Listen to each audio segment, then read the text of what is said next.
Umabot sa 1 toneladang shabu na tinatayang nagkakahalaga ng 7.8 billion ang nasamsam sa pinagsanib na puwersa ng PNP at PIDEA sa Pangasinan. Kasunod ng matagumpay na operasyon, personal na bumisita si Acting Chief PNP Police Lieutenant General Jose Melecho C. Nartates Jr. kasama si PIDEA Chief Isagani Neres sa Labrador Municipal Police Station upang magsagawa ng inspeksyon at joint press briefing. 2 high-value targets ang naaresto habang patuloy ang mas pinaigting na kampanya laban sa ilegal na droga sa ilalim ng Bagong Pilipinas.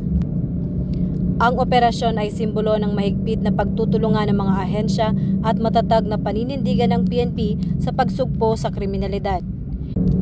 Ito ang Bagong PNP sa Bagong Pilipinas, mabilis na serbisyo, tapat at nararamdaman.